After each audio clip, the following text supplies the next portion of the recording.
আসসালামু আলাইকুম। ঈদ মোবারক। খুশির এই খবরগুলো ছড়িয়ে দিতে চাই আপনাদের কাছে, আর আপনাদের কাছে দুইটাই রিকোয়েস্ট থাকে। প্রথম হচ্ছে দোয়া। দেখেন, দোয়ার একটা বরকত আছে। আমরা তো আর গিয়ে সরাসরি যুদ্ধে অংশগ্রহণ করতে পারবো না, সেই জন্য যেই জায়গায় আছেন সেই জায়গা থেকে দোয়া করবেন, আল্লাহ যেন ইরানকে সফলতা দান করে। নাম্বার 2, এই খবরগুলো শেয়ারের মাধ্যমে ছড়িয়ে দিবেন, কারণ আমাদের কমেন্টেও দেখবেন বহুত লেসপেন্সার আছে যারা ইরানের এই সফল অভিযানগুলোকে পছন্দ করছে না।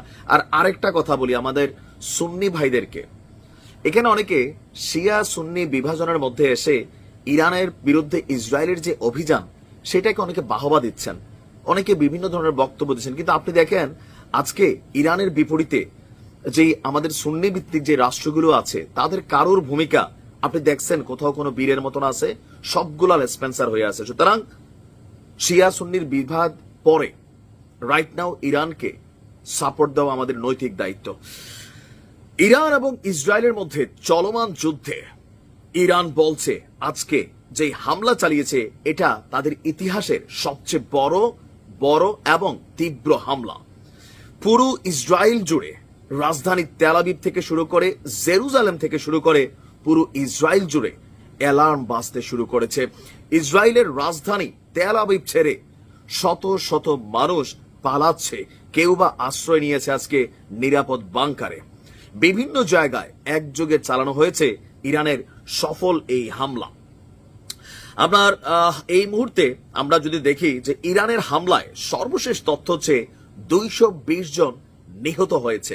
সংখ্যাটা কাছাকাছি চলে আসছে, আমাদের সংখ্যাটা 600 পার হয়ে গেছে, আর ইসরায়েলের সংখ্যাটা 220-এ আছে, বাট কাছাকাছি যাচ্ছি আমরা।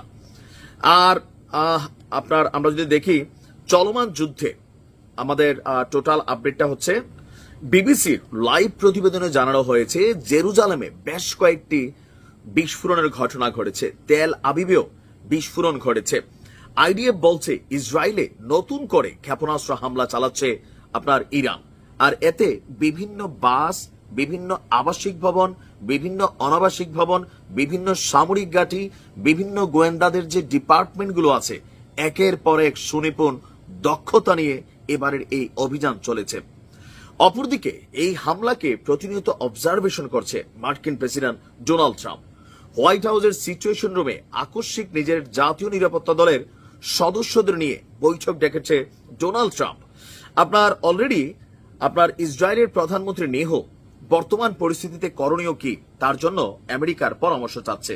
অপরদিকে মার্কিন যুক্তরাষ্ট্র তাদের নাগরিকদেরকে ইসরায়েল থেকে বের করে আনার জন্য চেষ্টা করলেও সম্ভবপর হচ্ছে না, কারণ ইসরায়েলের আকাশে প্রতি মুহূর্তে এই মুহূর্তে ক্ষেপণাস্ত্র হামলা চলছে।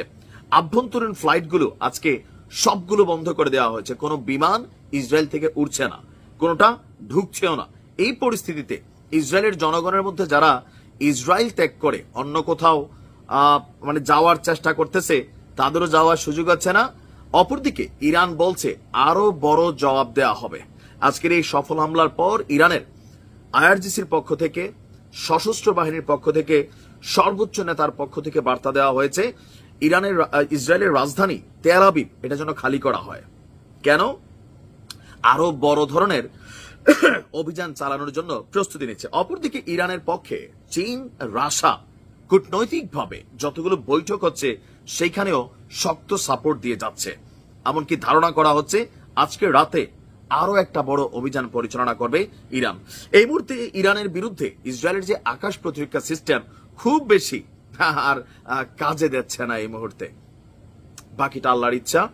লড়াই চালিয়ে যাচ্ছে ইরান, আমরা তাদের পাশে থাকবো, এই হোক আমাদের ভূমিকা। আসসালামু আলাইকুম।